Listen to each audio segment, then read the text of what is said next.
There are promises that even time cannot erase. This is the story of a man who kept a promise made to the woman he loved, even after death. Every night, he climbed the cold stone stairs of an abandoned lighthouse and lit a lamp that no one could see from the shore. The townspeople said the lighthouse had been without power for decades. But every night, without fail, the light would shine again, bright enough to pierce through the fog and through the loneliness of his heart, until one day someone decided to find out what that light was illuminating. When Samuel Whitmore lost his wife Eliza, the world seemed to lose its color. The morning after the funeral, he woke to the pale sound of rain on the window and the kitchen clock that had refused to tick since she left. He made coffee by muscle memory and forgot to drink it. He set 2 plates and realized, with a hard little jolt, the mistake he'd made. He stood there, fingers pressed to the edge of the counter until the whitened tips hurt, as if pain could pull him back into a life where she still hummed while the kettle warmed. He sold everything they owned, the little house by the river, the old piano she used to play, even the garden bench where they used to sit every morning. Selling wasn't a decision so much as an instinct, like covering a mirror in a bereaved room. The house had too many corners where her absence was louder than her presence had ever been, too many hooks where her scarf no longer hung, too many rooms where air remembered her. He posted a notice at the hardware store and one at the church bulletin board. People came in gentle waves, strangers who walked through his memory as if it were an open house. They ran fingers over the piano's smooth keys as though they were touching her voice. They asked prices in careful tones. He said numbers that felt like betrayals and took cash with hands that trembled. He parted with the bench last, lifting it with a neighbor into the buyer's truck. And for a moment his knees gave, not with weight, but with the feeling that he had unbolted the past from the earth. There was only one place left where her memory still lived: the old lighthouse on the northern cliff. They used to drive there in autumn when the air tasted like apples and salt. She would step out first, hair pulled back in a scarf the color of late leaves, and walk to the guardrail as if called. He would watch the way the wind flattened her skirt against her legs, the way the horizon line settled her breathing. "It makes me feel small in a good way," she'd say, smiling into the spray. "Like grief and joy are both just weather and we're the shore." He pretended to understand then. Now those words had grown bones. The lighthouse had been abandoned for nearly 30 years after a violent storm destroyed the top chamber. Children rode their bikes out on dares to touch its door and run screaming back down the path. Photographers came to cage it in their lenses at sunset. Lovers carved initials in the rail and promised forever with the sea as witness. But the door stayed shut, the paint peeled and gulls nested in the cracked mortar. In the winter, ice made a lace of the rocks below. In the summer, fog shouldered up from the water and made the tower look like a finger pointing to heaven through breath. The locals said it was cursed, that the keeper who once lived there never left, even after he died. They told the story at potlucks and on bar stools, polishing it like a coin. A man whose wife had drowned on a night he fell asleep on watch. A light that failed at the wrong hour. A bell that rang when no wind moved. Some swore they'd seen a figure in the upper glass after midnight, a lean shape with a cap, a loneliness that could shine. Samuel never argued the story. He'd learned that people needed their myths like they needed salt. But he did not believe in curses. He believed in silence. The kind that settled on you when everyone else went home and the casserole dishes were empty, and the phone finally stopped. Silence was a presence that required room. He needed a place big enough for it. On a late afternoon in early spring, he packed what didn't hurt to carry: a suitcase, a photograph of Eliza in a wooden frame scuffed at the corners, and her wedding ring tied to a thin leather cord he wore under his shirt. He locked the door to the river house, folded the key into an envelope with the realtor's name, and left it in the mailbox. He drove north along a road that had become a crease in his memory. The trees were the dark green of conifers that never learned to fall. The sky held itself like someone holding back tears. At a turnout where the cliff opened and the ocean exposed its slow, permanent body, he pulled over and let the car idle. The wind had a bite even in spring. It carried brine and the iron scent of wet stone. He pressed his palm to the glass over her photo. He didn't speak to it. He didn't have to. By the time he reached the narrow lane that led to the lighthouse, evening had begun its quiet work of erasing edges. The lane itself was more suggestion than road, 2 thin tracks worn through scrub and sand. the center tufted with tough grass and the occasional stubborn bloom of wild mustard. His tires stuttered over old potholes, nudged rock. The lighthouse revealed itself not at once but in stages. First a pale stripe of white behind thorn bush, then the black rail of the gallery like a drawn eyebrow, then suddenly the full height of it, taller up close than memory had allowed, a column of weathered paint and history anchored in stone. He parked near the rusted gate. The hinges complained when he pushed it, an animal sound unused to company. The path from gate to door climbed just enough to make his breath show in little puffs. He stopped once to look back. The town was a cluster of lights far to the south, like someone had spilled a handful of coins on dark velvet. The sea kept its own counsel. He put his hand to the door. It did not open at first. Swollen wood resisted. He could feel the grain under his palm, rise and fall like a pulse. He leaned his shoulder, felt something give, and the door sighed. The air inside had the smell of things left alone too long. Damp, rust, a faint trace of oil buried under mildew, dust that had settled and settled again until it forgot it was the air's guest. He stepped over the threshold and set the suitcase down. The first footfall made a hollow note that spiraled upward. He listened to that echo travel, meet brick and iron and time and come back thinner. It felt like hearing his own name in an empty church. To the left, a small room opened, once an office perhaps, with a cracked wooden desk, a corkboard where old tacks held nothing, and a chair with one leg mended by a clumsy brace. To the right, a storage niche, shelves collapsing under the weight of nothing but gravity. Straight ahead, the spiral staircase rose. Iron steps bitten by rust, their undersides frilled like lace where corrosion had eaten art from utility. A rope hung down the center well, heavy with age, a remnant of some practical purpose now theatrical in its decay. He ran a hand along the inner wall as he began to climb. The masonry was cool and damp.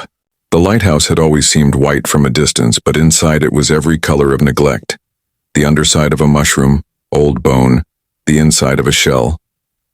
He took each step with careful patience, testing for confidence. On the second landing, a window slit framed a swatch of sea, a rectangle of gray moving under paler gray. He pressed his forehead to the glass and let the cool sink through skin to skull. He closed his eyes. Behind the lids, her laugh was a ripple that didn't disturb anything. He found the living quarters halfway up, a narrow room that once housed a cot, a stove, a table. The cot frame still leaned against the wall, springs sagging like a mouth. He set his suitcase there and opened it. He had brought little. 2 sweaters, one with her scent still clinging in a faint, untraceable way he didn't try too hard to catch. A pair of trousers and a belt. Socks folded into tight little fists. A shaving kit unopened since the week she got sick. A small cloth-bound journal, a pen, and a tin of matches in a pocket of the suitcase lid. He placed the photograph on the table, wiped the dust with the side of his hand and set the ring beside it. Outside, a gull cried the way a hinge does when you haven't yet decided to oil it. The light dimmed further. He could feel night like a tide around the base of the tower. He made a circuit of the room, finding where the floor held and where it voiced complaint. He lit one match just to watch the way its small bravery made the walls hesitate. He blew it out, set the tin beside the photograph, and continued upward. At the top, the lantern room lay like a wounded eye. The storm, 30 years before, had shattered half the panes and cracked the cast iron frame. But someone had patched and bolted at some point, so that the room held against the weather, if not against time. The lens, once the heart of the light, had long been removed. A metal pedestal remained, blunt and utilitarian, a scar where a jewel had been. The gallery door stuck but opened with persuasion, and he stepped out for a moment into the wind. Here the world was a circle. The horizon stitched sea to sky with a seam that moved as you looked.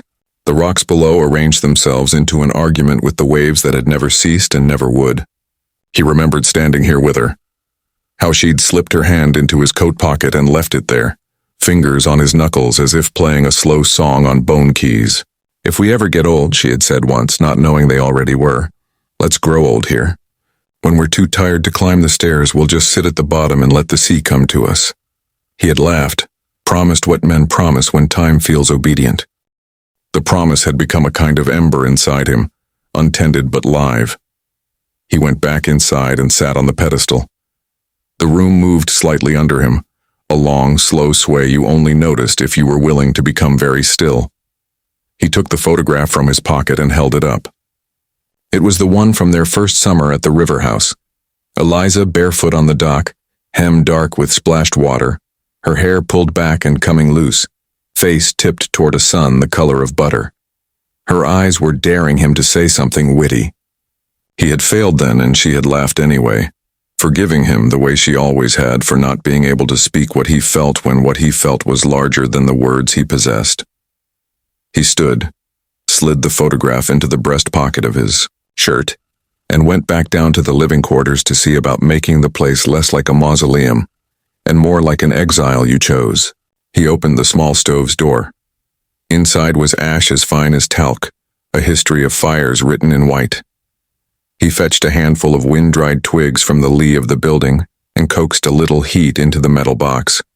It wasn't comfort, but it acknowledged the idea. He set water in a dented kettle he found under the cot and waited while the first whispers of steam dared the air. When the kettle sang a thin, surprised note, he poured the water into a cup and drank without tea, without anything, just for the ceremony of it. He sat, journal open, pen poised over the first line, and didn't write. The page stayed like snow. He thought of the sentence he might begin with, something truthful and small enough to say aloud. He closed the book, not yet ready to give shape to what had none. Night declared itself fully then, a clean black outside the narrow window. He felt it in the room like the ocean had filled the sky. He took the tin of matches and the lamp he had carried up from the base. It was a simple thing, not the grand lens of the tower's past, just a brass-bodied lamp with a glass chimney, the kind that sits on kitchen tables in bad storms. He ran a cloth over the glass to persuade the film of years to surrender. He trimmed the wick, adjusted it to an honesty he could trust, and set the lamp on the table beside the photograph. He hesitated. The small act felt enormous. There are moments when a man knows the difference between living with grief and living in it. This, he understood without naming, would not banish anything, but it might illuminate where the edges were. He struck a match. The sulfur spoke its sharp syllable. Fire found cotton. The flame trembled, reflected in the glass. And for a brief moment, it looked like Eliza was smiling back at him from the picture frame. He did not move. He did not blink. The likeness was not a trick of light so much as a permission, that he could inhabit a world where what was gone could still be held without being clutched. He turned the wick down until the flame settled to a steady breathing. Shadows arranged themselves along the walls like old friends who knew how to sit without talking.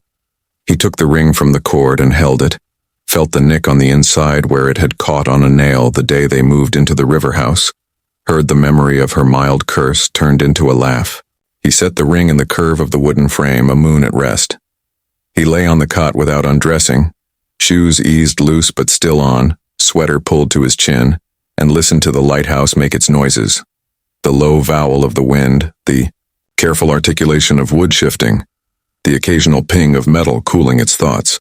He found himself matching breath with the lamp, as if the two of them could keep each other going by example. He did not pray. He did not sleep. He drifted at the edge of both.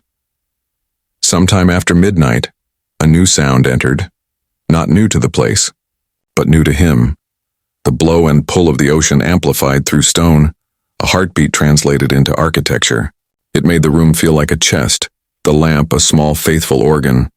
He closed his eyes and pictured the steps they had climbed once without counting, his hand at the small of her back, her hand trailing along the wall to steady what needed no steadying. He pictured the day he had slipped the ring on her finger and how his hands had shook then too, not from grief but from the fear of being exactly that happy. He opened his eyes and looked at the lamp. Its glass held a little world. His face, dimly. The outline of the photograph.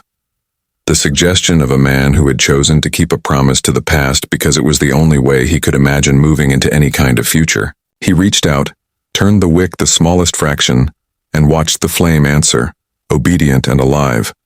The wind rose toward morning. It pushed against the windows and searched for gaps the way loneliness does. He let it. He had stopped fighting things bigger than himself. The lamp burned on. At some point he did sleep. Not because he decided to, but because his body, faced with light and warmth and a place that had accepted him, folded. When he woke, it was not to a clock or a phone or a knock, but to the light that had softened from night's insistence to dawn's suggestion. He had forgotten, for a sliver of a second, where he was, and then the smell of salt and iron told him, and it did not hurt the way he had expected. He sat up slowly, joints complaining in polite tones, and reached for the photograph. The glass was cool, her face had not changed. He pressed his thumb to the edge so as not to smudge her. He blew out the lamp and watched the last thread of smoke draw itself into nothing, the way a line in the water disappears when a stone finally sinks. The room brightened a shade, and the silence which he had come for settled around him, not like a weight but like a coat someone had warmed for him and held out. He stood, slid the ring back onto its cord, tucked the photograph under his arm, and went to the window. The sea was the color of slate. Somewhere below, waves rehearsed breaking. The lighthouse, which had outlived men and storms and stories, waited for him to decide what came next. He did not know the steps yet. He only knew that he had walked through a door and that the door had not closed on him. He put his palm flat against the wall, felt the cool, and said, not to the wall and not to the lamp and not even to himself, but to the air that remembered her, "I'm here." The word did not echo. It didn't need to. It found what it was supposed to find and stayed. Every morning, Samuel Whitmore climbed the narrow spiral stairs that wound through the lighthouse like the backbone of some ancient creature. The iron steps groaned under his boots, echoing softly up through the chamber above. The air smelled of salt, old stone, and the faint metallic tang of rust that lived deep in the walls. Each day began the same way. He would pause halfway up, one hand on the railing, and take a long breath as light from a thin window slit fell across his face. That moment was his quiet prayer. He didn't believe in the kind the pastor muttered from pulpits. He believed in this, the rhythm of breath, the repetition of effort, the certainty of the climb. When he reached the top, he would open the small hatch to the lantern room and step into the crisp morning air. The sea stretched in all directions, immense and unbothered. Sometimes fog hung low and thick, swallowing the horizon so completely that it felt as though the world had been erased overnight, and he was the last witness left. Other mornings, the sky was so clear it hurt to look at, the water below fractured into 1,000 shards of silver light, and the gulls rode the air currents like scraps of paper set free. Samuel would roll his sleeves and set to work. He cleaned the glass with a rag dipped in vinegar and seawater, polishing until the panels gleamed. He checked the lamp's wick, trimmed its edges with a small knife, refilled the oil, wiped away soot from the night before. Every movement was practiced, careful, deliberate. There was a dignity in it, a ritual precision that gave his days their shape. When the chores were done, he'd lean on the railing outside, the sea wind tugging at his collar, and stare east where the sun rose behind the fog. He would talk to her then, his voice just loud enough to be carried away by the waves. "I've kept it burning," he would say. "You'd have laughed at me for the mess I make of polishing." The gulls circled, crying out as though answering. He would smile faintly. I know. You'd tell me to use less oil, that I waste it. You were always practical, love." Then he would fall silent again, listening to the wind. Sometimes, if it was kind, it carried an echo that made him believe she had replied. He kept a journal, something Eliza had taught him long ago. She had always written, even before they married. Little things, notes about the weather, a line of a poem, what she dreamed about the night before. Her handwriting had been a graceful thing, a dance of ink that curved and swooped. When she was sick, she had urged him to do the same. "Write something each day," she'd told him, voice soft as paper. "Even if it's just a word. It reminds you that you exist." And so, in the lighthouse, he obeyed. Each morning after, cleaning, he sat at the small wooden desk by the window and opened his worn journal. On every page, in neat block letters, he wrote the same phrase, "Light kept. Promise kept." He dated each entry carefully, January 5th, January 6th, January 7th. He did not miss a single day. The repetition soothed him. It was his way of marking time, not by calendars or clocks, but by devotion. The words became prayer, heartbeat, anchor. Each letter was a thread tying him to her across the divide of death. The villagers, meanwhile, had begun to notice the glow. At first, they thought it a trick of the eyes, some reflection from ships far off, or the moon caught in low clouds. At first they thought it a trick of the eyes, some reflection from ships far off, or the moon caught in low clouds. But then word spread. Fishermen claimed they saw the light at impossible distances, a steady beam slicing through fog and darkness alike. "The old man's taken the lighthouse for himself," one said at the tavern. "Lights it like he's still guiding ships, though there ain't been a vessel near those cliffs in years." Another leaned in, lowering his voice. "Maybe he ain't guiding ships. Maybe he's calling to her." Children, as children do, made stories of it.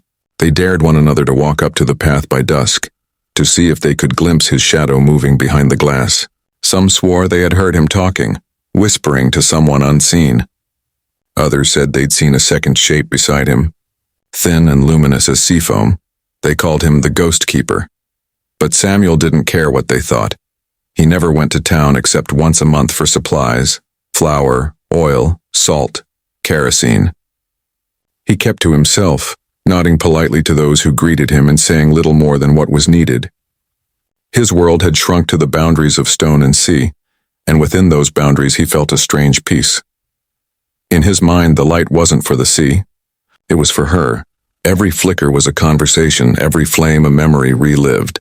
When he lit it, he remembered their first night at the river house, how they had stayed up late reading by lamplight, her hair brushing his shoulder as she leaned over the same book. When he trimmed the wick, he thought of how she'd scold him for being careless with the scissors when he cut her roses. When he poured oil, he imagined her voice warning, "Don't spill it, Sam, you'll never wash that smell off your hands." Even the smallest acts became acts of love replayed. The light was not light. It was remembrance turned visible. Sometimes, when the wind howled against the windows, he would imagine her voice in the sound. The tower would moan and tremble, wind coiling around it like a living thing. The panes would hum, the stairs would rattle, and amid all of it, he would hear her name for him. Sam. Faint, gentle, almost kind. He would stop whatever he was doing, mending nets, writing, polishing the brass lamp, and listen. For a heartbeat, he could almost believe she was standing behind him just out of sight, her hand hovering above his shoulder, waiting for him to turn. He never did. He was afraid that if he turned, the spell would break, so he would whisper back, "I'm still here, my love," and the words would vanish into the gale, carried away to wherever the sea kept its secrets. The days passed like this, measured not in numbers but in light. Morning brought the work, cleaning, repairing, walking the cliffs for driftwood. Afternoon was reading from the few books he'd kept, an old hymnal of hers, a book of poems by Keats, and a tattered almanac from 1949. Evening brought tea boiled over a small flame and the ritual of writing in his journal. Then, as night fell, came the moment that mattered most: lighting the lamp. It was always just before dusk when he began the routine. He cleaned the glass again, checked the wick, and trimmed it so that the flame would burn even. Then, as the horizon swallowed the last of the sun, he struck the match. That small sound, the hiss of sulfur, the whisper of ignition, became sacred to him. He would hold the match a second longer than necessary, watching the spark eat the stick down to his fingers, before transferring it to the wick. When the flame caught, it bloomed softly, spreading into the globe of glass like breath fogging a window. Then came the moment he waited for, the reflection. In that brief second before the lamp steadied, when the light wavered, he could see her face there. Not clearly, just the outline, the ghost of a smile, the suggestion of eyes watching him with that same tender amusement she'd always worn when he was fussing over small things. He would lower his hand, whisper something private, something no one else would ever hear, and the lamp would burn steady again. The light stretched outward through the glass, over the sea, painting a long path of gold that rippled on the dark water. He watched until his vision blurred from tears he didn't bother to wipe away. In summer, the nights were short. He would stay awake, reading or sketching in the margins of his journal until the first gray of dawn. He drew the shoreline from memory, The curve of the cliff, the outline of the lighthouse is seen from the sea. Sometimes he drew her hands, never her face. That he could not bear. In winter the days shrank and the cold pressed through the stones. He wore layers of sweaters and lit a small fire in the stove, but the wind found its way through cracks no eye could see. Still the light never failed. No matter the weather, rain, frost, or the bitter lash of sleet, he climbed those stairs each night and lit it. He grew older by seasons, not by years. His hair thinned and went silver. His back stooped a little more, but his eyes remained bright, reflecting the flame he tended. The villagers noticed him less as time went on. He became part of the landscape as expected as the tide. They would look up from their boats or from the cliff path, see the faint glow above the sea and nod to themselves. The light was simply there, like memory itself, constant, inexplicable, taken for granted. One autumn evening, a group of young men hiked up to the cliff. They were half drunk on courage and cheap rum, and they wanted proof that the ghost keeper was real. They reached the gate just as dusk bled into night. The lighthouse stood above them, massive and dark, its white paint fading to gray in the last light. "See?" one of them said, gripping the gate. Nothing cursed about it. Then the light bloomed. It started small, a flicker behind the broken panes, then grew, steady, powerful, pure. It lit the cliffside, turning the boys' faces pale. For a moment, none of them spoke. The tallest crossed himself. Another whispered, "He's lighting it. For her." They ran before the moon rose, leaving the path trampled behind them. Later in the village, they swore they had heard two voices from the top of the tower, one old and low, one young and clear, rising together like a hymn. Samuel never knew of their visit. Inside, he had not heard anything but the familiar hum of wind and sea. He sat by the lamp, notebook open, and wrote, October 12th. Light kept. Promise kept. He underlined the words twice. Then came the night the storm returned. It began as a whisper in the horizon, a gray line swelling under the sunless sky. By dusk, the sea had turned black, and waves heaved against the rocks with a fury that rattled the windows. The wind carried salt that stung his eyes. Samuel stood in the lantern room, one hand braced on the iron frame, watching the storm gather. He could feel the air vibrating as if the ocean itself was breathing too fast. He lit the lamp early that evening, long before darkness fell. The flame flared defiant against the gloom. Outside, the first thunder rolled deep and low, a sound that made the floorboards quiver. Rain came in sheets, drumming against the glass so hard he feared it would crack. The sea below was chaos, white foam and shadow colliding in endless battle. Still he stayed. He moved from window to window, checking the hinges, tightening bolts, making sure nothing would give. The tower shook with each gust, and the iron staircase trembled like a tuning fork. He could have gone down, sought shelter in the lower rooms. But something in him refused. The light must not go out. Not tonight, not ever. He thought of her, Eliza, who had loved storms, who used to stand barefoot on their porch watching lightning split the sky. She had always said the world looked most alive when it was breaking apart. "Do you see it, my love?" he whispered to the glass. The sea still remembers. The wind howled in answer. At one point the lightning struck close, so close it lit the room with a blinding flash and the smell of ozone. The shock threw him backward, but he caught himself on the frame. When his vision cleared, the lamp still burned steady. He laughed then, a hoarse, incredulous sound that echoed off the walls. "You stubborn thing," he told the flame. "You're just like her." He stood there for hours as the storm raged around him, until exhaustion made his knees tremble. Below, the villagers huddled in their homes, windows barred, listening to the wind's wild scream. A few braved the shore to look up, expecting darkness, but there it was, the beam slicing through rain and fury, unwavering. By morning, the storm had passed. The cliffs were littered with seaweed and driftwood, the air heavy with the scent of wet earth.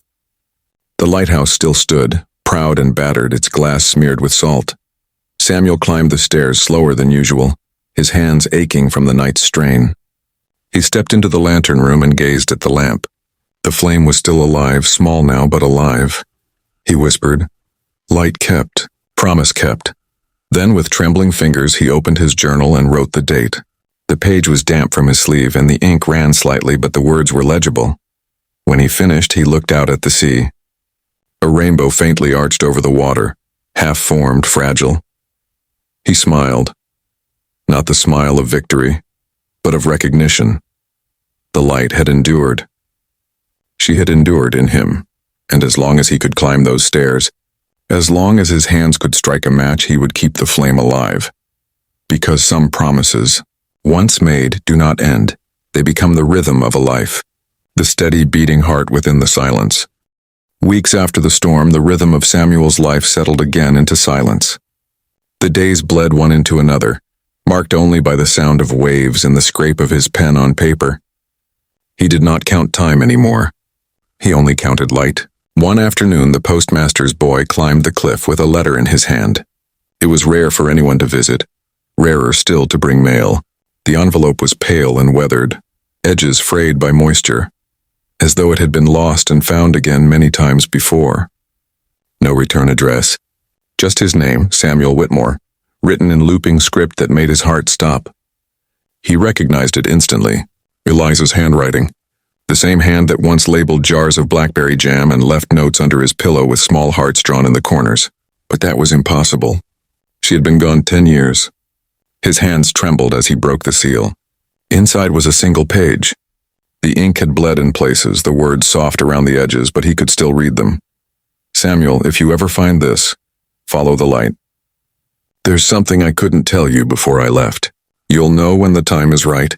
Eliza. The world around him seemed to still. Even the sea went quiet as if holding its breath. He read the note again and again until the paper grew damp from his fingers. A chill ran through him, not of fear but recognition. He did not question how or why. He only knew that she was asking something of him, and he would obey. That night, he carried the lamp to the top of the tower earlier than usual. He polished the glass, trimmed the wick, and sat in the circle of light it cast on the floor. For a long while he did nothing. He simply listened to the wind, the creak of old wood, the pulse of waves below. Then he noticed something strange. A draft whispered through the floorboards, faint but rhythmic, almost like breath. He got to his knees, pressing his ear to the boards. A hollow sound. There was space beneath him. He fetched a small crowbar from the tool shed and pried one of the planks loose. Dust billowed up, choking the light. Beneath the board lay a small wooden box, sealed with melted wax. It was engraved with a single word, "For you." He hesitated. The box was warm to the touch, though it had been buried for decades. He broke the seal and opened it. Inside were dozens of envelopes bound by a faded blue ribbon. Each one was addressed to him in Eliza's hand. For a moment he could not breathe. His knees weakened. He sat down hard on the floor, the box in his lap, the letters whispering softly against one another. He opened the first. "My dearest Samuel, I know you'll find these when I am gone. I could not bear to see the sadness in your eyes when the time comes, so I'll speak to you this way instead. You have given me the kind of love that makes death feel like a door instead of an ending. If there's light in heaven, I'll wait for you by it." He pressed the paper to his face, breathing in the faint scent of lavender that still clung to it. He opened another and another. Some spoke of ordinary things, the way the garden bloomed that spring, the neighbor's cat that kept stealing her yarn, the book she meant to finish. Others were confessions written late at night when she could not sleep. She had known her illness was worse than she told him. She had hidden it to protect him. Each letter was both love and apology. The last one was dated only days before her death. "Samuel, you once promised to keep the light burning even when I was gone. I meant that literally. One day someone will need it, just as you need it now. Promise me that when that day comes you will not turn away. Promise me that you'll keep shining even when no one sees. Because love, once lit, doesn't die. It only changes hands." Tears fell freely now, splattering the ink, turning her words into small rivers on the page. He gathered the letters back into the box and held it against his chest, rocking gently. The sea roared below, but he did not hear it. He was somewhere between past and present, between grief and grace. He whispered, "I found it, Eliza. I found you." The lamp flame flickered, then steadied. Outside, the fog lifted from the sea as if drawn away by unseen hands. The horizon opened, vast and golden, and for the first time in 10 years, Samuel smiled. The next morning, the air was strange, crisp, almost new.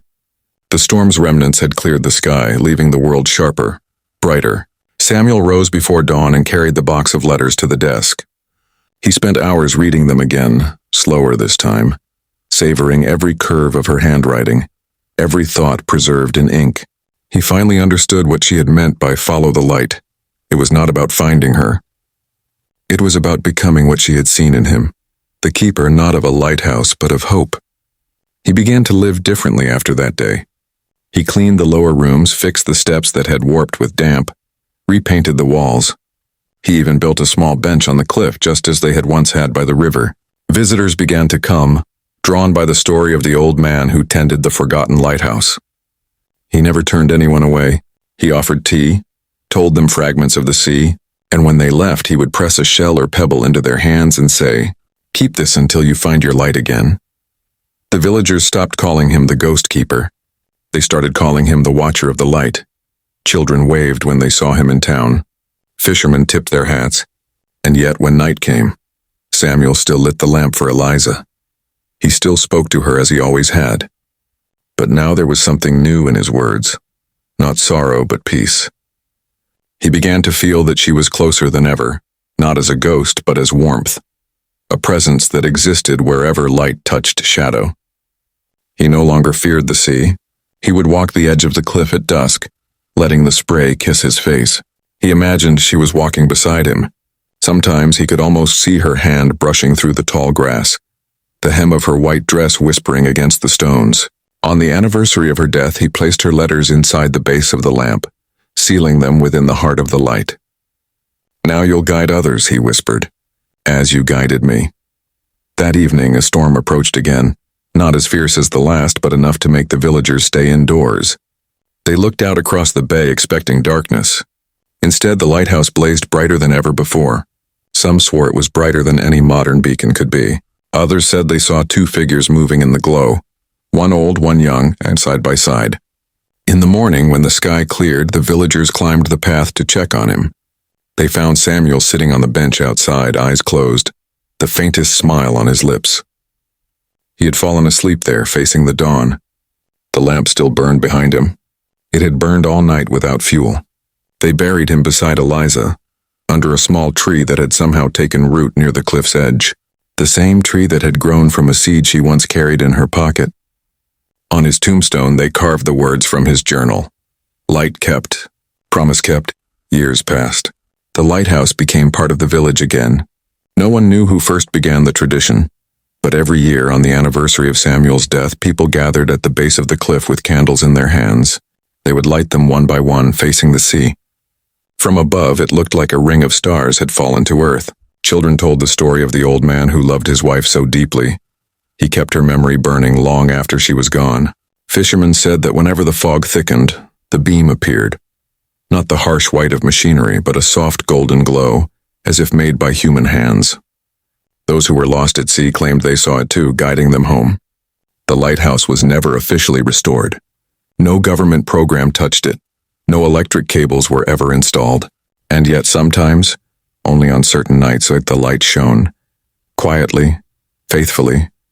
Some said it was just the moon, reflected by the clouds. But others knew better. They said the old keeper was still there, tending his promise with the woman who had taught him how to love the dark without fear. In the village museum, the postmaster's boy, now an old man himself, displayed the single letter that had begun it all. He kept it framed under glass beside a note that read, "Found at sea. Delivered late, but love is never too late." Visitors would stand before it and read the words aloud, some wiping tears without understanding why. And when they left the museum, they often found themselves drawn to the cliff, to stand before the lighthouse and listen to the waves. If the wind was right, they could hear the faint sound of laughter, hers perhaps or his. And if they stayed long enough, they might see the lamp flicker on, just for a breath of time before fading again into the dawn. Because love, once lit, doesn't die. It only changes hands. And somewhere beyond the sea and the years, in a light that never burns out, Samuel and Eliza walked together, two keepers of the same flame, their hearts beating in rhythm with the sea, their light guiding every lost soul home.